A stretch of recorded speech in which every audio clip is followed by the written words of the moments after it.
Merci Maître Toledano d'être avec nous. Merci Laurent. On revient pour la 3e fois. Ouais.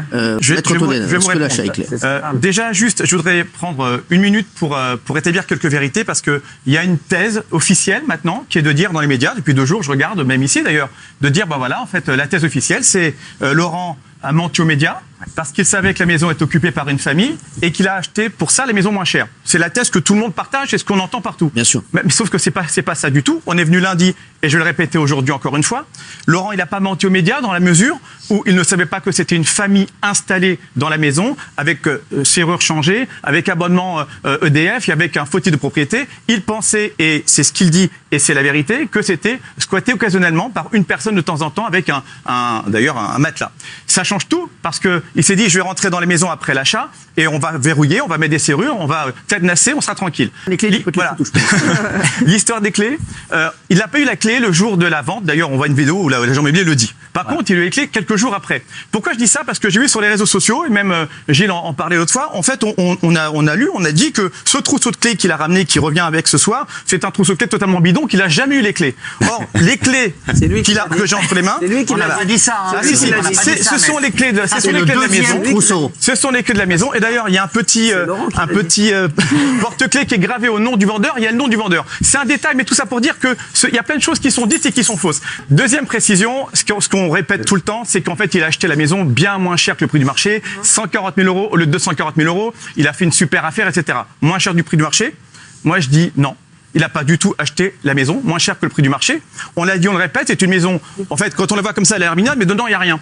On sait tous qu'on a tous fait des travaux dans notre vie. Lorsqu'on fait venir un entrepreneur, juste si on fait le sol, la plomberie, une salle de bain, l'électricité, on a pour 50 000. Là, il y a au moins 100 000 € de travaux. Donc, quand vous achetez... Mais vous répondez pas aux questions. Si je finis une phrase... C'était vraiment intéressant. Si je finis une phrase, vous comprendrez ce que je dis. Non, c'est pas ça la question. La question, c'est qu'on dit qu'il a fait une super affaire. Victime ou coupable? C'est ça la question. Il a acheté le prix... C'est vrai qu'il est passé de victime ici. Est-ce que les 140 000 €, c'est l'argent de la drogue? Non, c'est sa femme. Maître, je vous la pose aussi. C'est une très bonne question parce que ça a circulé. J'ai aussi entendu qu'il avait une valise avec 140 000 € en espèces, etc. L'argent de la drogue, bien sûr. Alors, c'est pour ça que je lui ai demandé de venir avec des documents. En fait, il a acheté la maison 140 000 € et il a fait un crédit auprès d'une grande banque française. C'est vrai que c'était sa femme qui l'avait acheté. Non, enfin, sa femme, c'est ma compagne. Ils sont ensemble. Non. C'est sa femme qui l'a acheté. Maintenant, c'est un couple. C'est sa femme qui l'a acheté et il y a un crédit qui a été fait de 140 000 €, donc 100% à crédit. La seule somme qu'ils ont mise, c'est l'apport. Il y a 15 000 €. Ce sont les frais de notaire qui ne sont pas pris en charge. Et les frais de notaire, ils n'avaient même pas les 15 000 €. Ils ont fait le tour de la famille, on leur a prêté. Et je vais demander pour être complet parce que j'ai pas envie de dire des bêtises non plus. Donc il est venu avec son crédit. Il est même venu avec une lettre de la banque qui atteste l'origine des fonds de l'apport.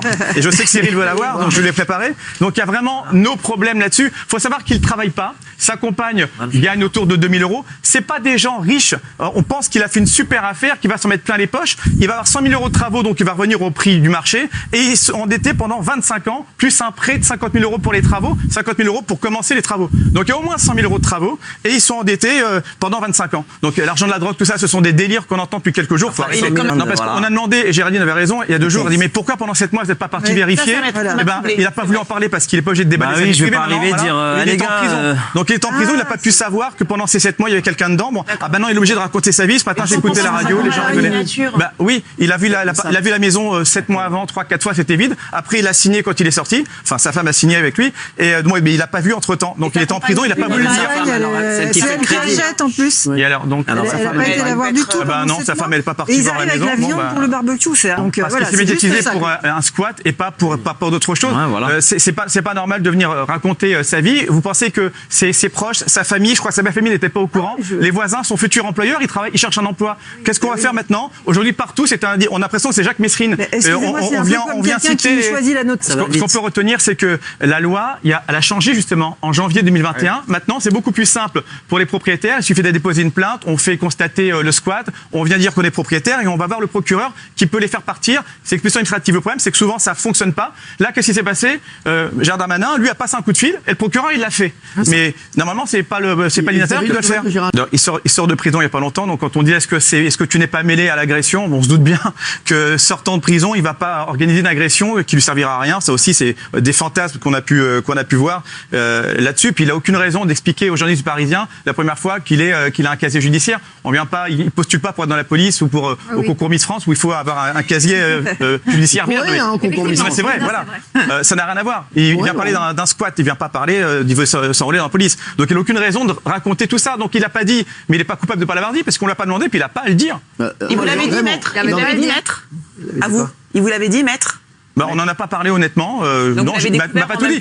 C'est vrai que c'est pas un garçon qui est hyper loquace, voilà, comme ça. Donc il va pas raconter sa vie, puis on a peut-être pas envie de raconter, même à un avocat, parce que ça n'avait rien à voir quand on s'est rencontrés, que j'ai fait de la prison, etc. Il a peut-être pas envie de raconter ça. Il a envie de tourner la page, passe à autre chose. Il a fait des grosses bêtises. Il a été condamné, il a payé, il a purgé. Maintenant, allez, on lui souhaite bon vent dans sa maison, qu'il fasse des enfants, qu'il trouve un travail.